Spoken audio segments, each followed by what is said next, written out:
Do t'ju pyes edhe mbi situatën që ndodhet aktualisht lindja e mesme ku kanë ndërshtuar negociatat mes Shtetit Bashkuar të Amerikës dhe Iranit, e ndërkohë Donald Trump ka dhënë urdhër që të bllokohet ngushtica e Hormuzit. Megjithatë, një anije kineze ka kaluar përmes asaj ngushtice. Pse kaloi anija kineze? Pse nuk guxoi Donald Trump ta prekej atë anijen kineze? Dhe fatin e luftës atë do ta vendosë Kina, ta di zotëri, ta di shqiptarët. Nuk e ndalojnë dot Kinës vajtjen dhe ardhin për të furnizuar atje. Se Kina nuk është qerma e lushnjës, bie fjala. Kina është shtet superfuqi sot. Dhe Kina i do ta vendosë fatin e luftës. Ose do bëhet luftë botërore. Po është fat që Kinë, Rusi, Iran janë bashkë kundër Izraelit. Se të tëra këto e bën Izraeli dhe fatkeqësisht Donald Trumpi i bëri Shtetet Bashkuara të Amerikës koloni dhe vartësi shtet të Izraelit, me president dhe me kryeministër Netanyahu. Këtë bëri Donald Trumpi, se s'kishte asnjë arsye që të shkonte të hapte luftë me Iranin. Këtë e bëri për interes të Izraelit dhe për jo të Izraelit. Në fakt, këtë e bëjnë Rothschildët, Rockefellerët, DuPont, të tërë manjatët amerikanë që kërkojnë të qeverisin botën. Dhe Trumpi, si shërbëtori bindur i tyre që është, sepse e kërcënojnë vazhdimisht dhe e kërcënuan që në qoftë se nuk fillojnë luftën atje do të nxjerrin videot e Epsteinit, pra këta po qeverisin. Nuk më habit kjo. Por Zoti i ka balancuar gjërat. U vë përpara Kinën, e cila ka interesat e saj në lindjen e mesme, merr naftën e saj atje mbajnë një industrinë më këmbë, kështu që ajo është një pesë me hiç që ka bërë Trumpi deri tani, vetëm derdhën gjak njerëzisht pafajshëm në Iran dhe në Izrael, edhe vetëm këtë kanë bërë, s'kanë bërë gjë tjetër. Luftë s'kanë bërë. Luftë quhet kur shkon dhe bën luftë, kur bombardon. Mund ta bombardosh të ditën e të natën. S'ke shkelur, se ke fituar luftën. Si e shpjegon qëndresën iraniane për më shumë se ndoshta 2 muajsh? Irani zotërisht 2500 vjeç shtet, nuk është shtet i dieshëm. Është superfuqi, po media këtu nuk flet për këtë gjë. Irani është superfuqi dhe Irani deri tani ka fituar, nuk ka humbur. Vërtet ka humbjes, ka dëme të mëdha, vërtet ka dëme të mëdha, sepse u vërsul një flot e lahtarshme ajrore dhe armatim i pafund, mijëra ton bomba që janë hedhur atje, po megjithatë ai është shtet i fuqishëm, sepse ka sipërfaqe të madhe, ka terren malor që nuk e shkel dot të tërin. Pse nuk vjen ata dakord ja ku kanë të lirë kanë? Pse nuk ven? Të ven më të hynë me trupa. Pse s'hynë? Më ku të ven? E di që hynë e s'dalin më. Dhe mos harrojmë se përgatitet Turqia që të hyjë në Izrael. Pse do ketë një luftë mes Turqisë dhe Izraelit? Ka shumë mundësi që të hyjë Turqia në luftë. Ka shumë mundësi që të hyjë. Ai ka kapacitete Turqia për të mundur Izraelin? Turqia ka 1,5 milion ushtarë, nuk është ndonjë shtet kështu Roxha Polxha Turqia, jo, ka thënë që do dërgojë 300.000 ushtarë, po e lëvizi shumë bishin Izraeli.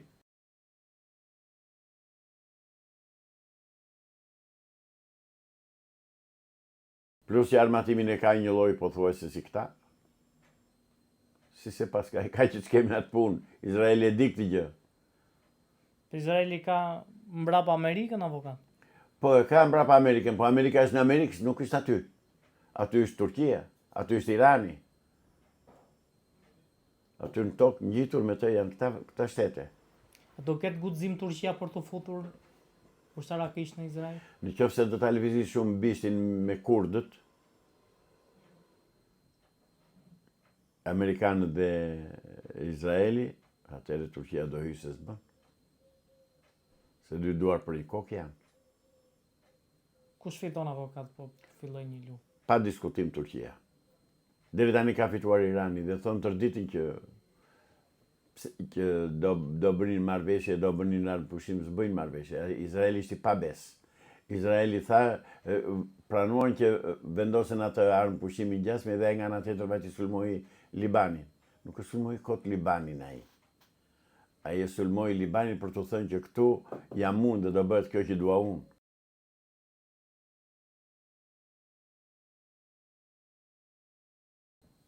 Nëse fillon një luftë Turqi-Izrael, do përfshin edhe shtete tjera në këtë luftë? Ka shumë mundësi që mund të guxojë Greqia të hyjë në atë luftë. Mirë, por nuk e ka kapacitetet për të luftuar kundër Turqisë. Mund të futet kundër Turqisë? Po, nuk e ka kapacitetet, nuk mundet. Se Turqia është aleat me Izraelin. Greqia kanë marrëdhënie të shkëlqyera me Izraelin. Megjithatë, në politik asgjë nuk dihet. Asgjë nuk parashikohet, sepse gjithçka vendoset në momentin e duhur dhe në rastin e duhur dhe në vendin e duhur.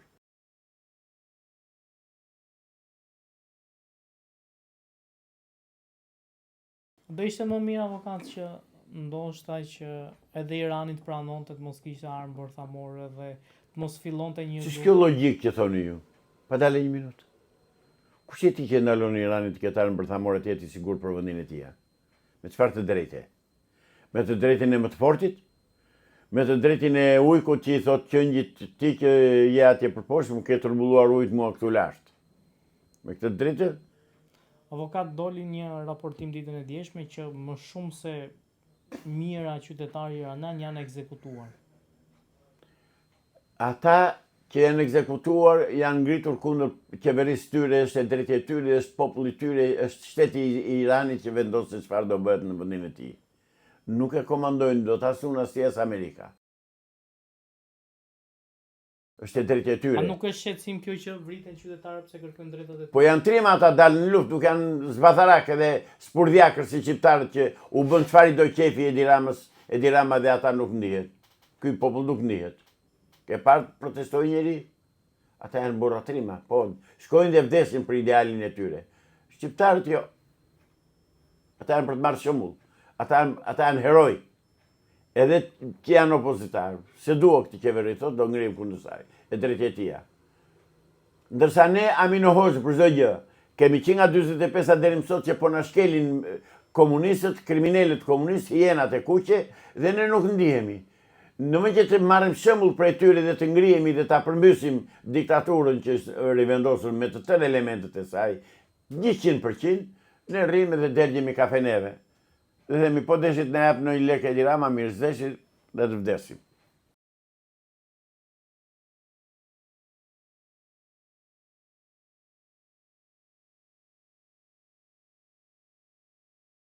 Sa i përket gjithë kësaj situate, kush përfiton më shumë?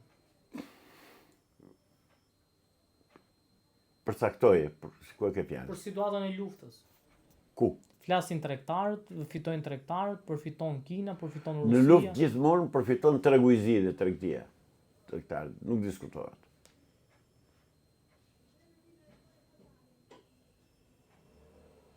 Çfarë si shikoni të ardhmen e botës mes këtyre, po themi, tensionave, qoftë linjën e mesme, qoftë, po themi, idesë që Kina po dërgon armë drejt Iranit dhe po themi dhe kundër raketa, po dërgon armatime të fuqishme, po dërgon satelit, po dërgon shumë pajisje të sofistikuara. Pra, a duket sikur po shtyhet drejt një përballje tashmë jo indirekte mes SBA-s dhe Kinës?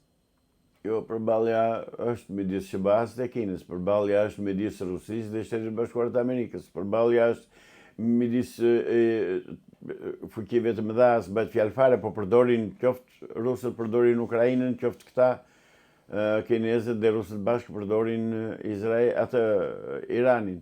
Përballja midis tyre nuk diskutohet fare se kanë hedhur armatimin më të fuqishëm në treg dhe në luftë. Varet kush do dominoj. Nuk kemi si ta dim kush do dominoj. Nuk kemi si ta dim. Di këtë gjë, Kina të paktën minimumi i minimumit fare mund të nxjerrë 50 milion ushtar. Ushtar. E imagjinon çfarë forcë është? Kaq. Dhe Kina mbajini mend, nëse do ta shikoj që do e teprojnë amerikanët në lindjen e mesme, direkt do shkojë të marrë Tajvanin. Dhe është drejtë e saj ta marrë Tajvanin. Tajvani është tokë kineze dhe thonë kush dojë dhe të jenë të shkëputur ata. Kështu që aty do vej puna. Do vej se s'bën përplasje Kinë-Amerikë. Dhe Rusi do fërkoj duar, do rritë shikoj. Avokat Shtetet e Bashkuara të Amerikës, ose më saktë Donald Trump, ka nominuar për ambasador të Shtetet e Bashkuara të Amerikës në Shqipëri Eric Wendt. Çfarë mendoni për këtë figurë? Nuk e njoh, as unë as shqiptarët nuk e njohin. E njeh Donald Trumpi, do ta quaj ambasador kur të nominohet kur të emërohet nga Senati dhe nga Kongresi Amerikan dhe të vinë serinë e ambasadës amerikane në Tiranë. Atëherë do marrë vesh ç'është, kush është, ç'do bëj. Në një përshkrim që ka bërë vetë Shtëpi e Bardhë, thuhet që Wendt është me grada shumë të larta, ka qenë gjeneral, ka qenë ushtarak shumë i njohur. Dakord, pse është përzgjedhur një figurë ushtarake në një moment që ka tensione në Shqipëri? Nëse ka çdo vend i botës, nëse ka ambasador të vërtet atletar të vendit të tij, çdo vend i botës, kjo është globale, janë vetëm ushtarakët, ata mund të bëjnë ambasadorën më të mirë të një shteti. E nuk bën këta lëngët e pëngët që vë Edi Rama edhe këto çopërlina që vere i bën ministrët jashtme. Ambasadori zotëri duhet të jetë atletar, duhet të jetë i përgatitur, duhet të njohë, në radhë parë duhet të jetë ushtarak, të ketë dieni ushtarake, të ketë njohuri ushtarake. Dhe unë e vlerësoj si figurë, si formim, si njeri nuk e njoh. A do thotë se me këtë nominim Trump po i kthen syt nga Shqipëria? Trumpi të largoj të bijin nga Shqipëria, të largoj dhe dhëndër nga Shqipëria, se po i fusin shumë hundët në punët e Shqipërisë. Këtë i kërkoj unë presidentit Amerikan Trump, se i shikojnë kanalet tona, mos kujtoni se nuk i ndjekin këto që themi neve. Dhe duke qenë se i ndjekin, unë po them, largoj zotëri njerëzit e familjes tënde nga ishulli i Sazanit, largoj se Sazani është Shqipëri dhe bën atë punë, mbaj ato marrëdhënie që ke për të mbajtur. Armatose Shqipërinë nëse ke ndonjë mendim të mirë për shqiptarët, sill këtu avion dhe raketa të modelit fundit që ti kundërvihemi Serbisë dhe Greqisë që janë armatosur deri në dhëmbë, se neve na keni lënë ju amerikanët, na keni çarmatosur nga 92 deri më sot, ju me lejen tuaj dhe po na thoni po ju mbron NATO. NATO tani ju kërkoni ta shkrini zoti ambasador. Ju kërkoni të largoheni nga NATO, atëherë kush do na mbrojë neve? Pra nuk më duhet mburoja e NATO-s. Kemi besuar te mburoja amerikane, kemi besuar te mbrojtja e Shteteve të Bashkuara të Amerikës. Ndaj kërkojmë të fuqizohet baza ushtarake amerikane e Kuçovës, të furnizohet Shqipëria me avion modern, të hapet shkolla aviacionit, të fillojnë të dalin pilotët shqiptar të pilotojnë dhe të drejtojnë avionët e gjeneratës së fundit që po i merr Serbia nga Kina, po i merr Greqia nga Izraeli, pra të dy vendet që kanë oreks të përjetshëm për trojet shqiptare dhe për toka shqiptare janë të armatosur deri në dhëmbë. Ne, zoti president, na keni lënë me duar në xhepa. Në jeni miq, dilni si miq dhe na furnizoni me armatim. Për t'i çlyer kemi naftë sa të duash, merr naftë nga jone dhe na sjell armatime. Se naftën tonë po e han hajdutët e kryesuar nga Edi Rama dhe të tjerë. Avokat Edi Rama doli ditën e djeshme dhe tha që në Sazan do ketë më pak ndërtime se që ishte parashikuar në projektin më përparshëm. Megjithatë ka pasur një lloj ngërçi në këtë projektin e propozuar nga dhëndri Donald Trumpit, pasi thuhet që ai donte një port që ta marrë në mënyrë direkte pa pasur po themi tenderim. Si shikoni këtë zhvillim dhe a duhet që Shqipëria të jetë dorë lëshuar me dhëndrin Donald Trump? Tradhti kombëtare. Në kushtet e tjera, Edi Rama për këtë do shkonte në litar.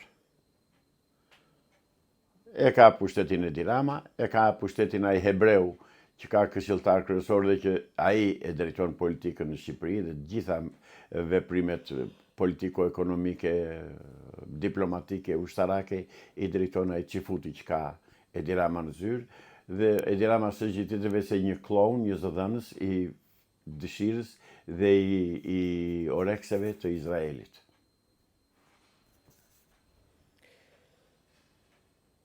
A mendoni që Ishulli i Sazanit duhet mos jepet për Të mos preket. Të mos preket. a duhet As i huaj atje. avokata duhet zhvilluar? Jo, është bazë ushtarake, nuk na hyj në punë. Kemi 400 kilometra bregdec, nuk kemi keq për Ishullin e Sazanit. Atë duan ata që duan ta glabrojnë. Po kush do ta ndërtoj bazë ushtarake e Ishullin e Sazanit? Na duhet ndihmë nga dikush apo i kemi ne kapacitete për ta ndërtuar vetë? Dëgjoj, pak më parë i thash i bëra thirrje presidentit të Shteteve të Bashkuara të Amerikës dhe ambasadës amerikane në Tiranë, nëse duan me të vërtetë të jenë miq me shqiptarët, dhe nëse janë me të vërtetë miq siç thuhet, dhe nëse duan të realizojnë dëshirën e presidentit të parë të Shteteve të Bashkuara të Amerikës, George Washington, dhe vendimin që është marrë në 1918 që Shqipëria të bëhej pjesë e Shteteve të Bashkuara të Amerikës, duhet të na armatosin, sepse ne jemi të zbuluar. Edhe pse është baza amerikane në bon stil, por ne jemi të zbuluar, ne s'kemi ushtarë tanë, ne nuk kemi asgjë, ne jemi të tradhtuar, shqip mua veti. Ne jemi të tradhtuar nga kjo klasë politike, nga komunistët shqiptarë. Jemi të tradhtuar. Prandaj i bëj thirrje Shteteve të Bashkuara të Amerikës dhe presidentit Trump të vërë dorë dhe të armatos Shqipërinë për të kundërvënë çdo lloj oreksi dhe dëshire që kanë komshit tanë grekët që jemi në gjendje lufte me ta dhe serbët që kërkojnë në çdo kohë duan Kosovën. Kaq. Zoti Islami ka pasur një takim të ambasadorit gjerman me Adriatik Lapën dhe Arlin Qoren. Qa duan të rinovojnë ushtarët e Sorosit këtu, t'i fusin politik prapë, por nuk futen ata në politik, nuk u avar njeri. Përse i kanë takuar? Përse i ka takuar, mendoj që i ka testuar, u ka parë që nivel kanë dhe ku janë. Arlin Qori ishte djali përgatitur, po e them ta dëgjoj.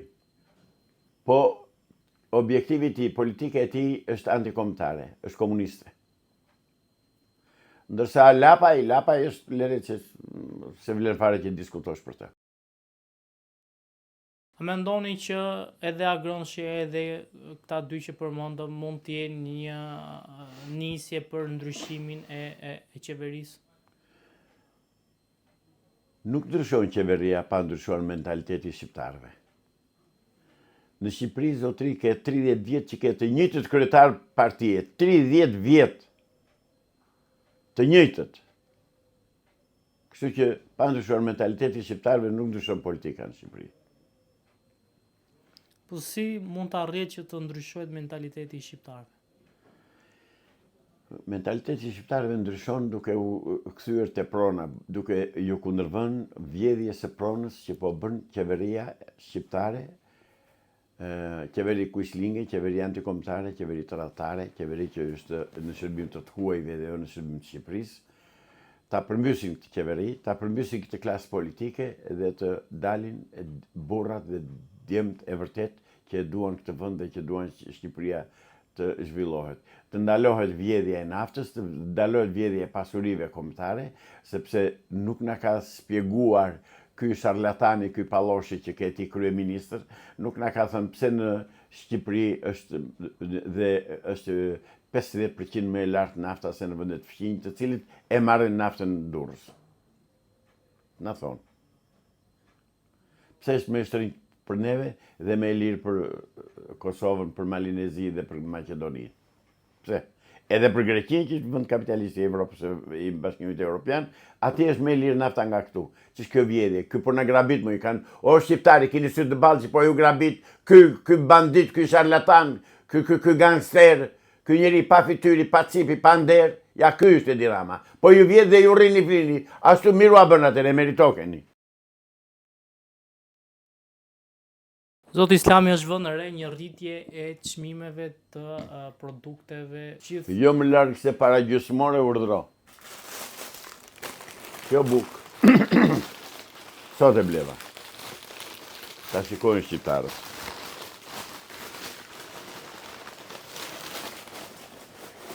Se është e prerë. Kjo bukë ishte 1.120 lekë të vjetër, të reja. Sot ishte 130. Është rritur. Po, është rritur 100 lekë të vjetra. Të tëra do rriten. Dhe askush nuk marrë përgjegjësi, askush nuk kontrollon, askush nuk thot dalet çfarë po bëhet, nuk ka vënë as tavan, as dysheme çmimesh, asnjë. Thjesht secili tregtar bën që do kefi atje. Kush duhet t'i kontrollojë? Shteti, Ministeri i Tregtisë. Të kontrollojë çmimet. Kam qenë në Greqi 15 vjet dhe ministri i Tregtisë kalonte çdo të shtunë dhe shikonte çmimet. Nga shtuna e kaluar në këtë shtunë që ishte sot bie fjala. Dhe atje ku shikonte që ishin ngritur çmimet në mënyrë të paligjshme dhe të padrejtë, atëherë i mbyllte biznesin. Në Shqipëri nuk funksionon kontrolli i çmimeve nga shteti zotëri.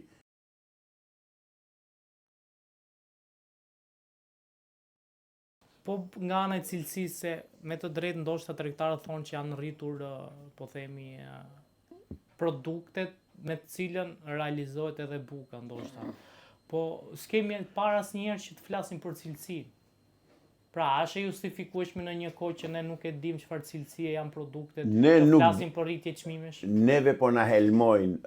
Është publikuar në media që misri që vjen nga Serbia është i kontaminuar me helm. Qumshti plur që vjen nga Serbia është i kontaminuar me helm. Ju, si gazetarë, nuk shkoni me kamerën tuaj në fabrikat e prodhimit të bulmetit. Lufra, Erzeni, të gjitha këto që janë, ku e gjejnë gjitha të prodhim të jashtëzakonshëm në një kohë që ne dim sa lop kanë në Shqipëri dhe dim sa qumësh prodhojnë ato. Pjesën tjetër ku e gjejnë. Nuk ka si kontrol zotëri, këtu është rëmpall. Këtu ishtë lënë dorë të lirë cili do hajdut që mund të vjedhë këtë popull. Kjo është e vërteta.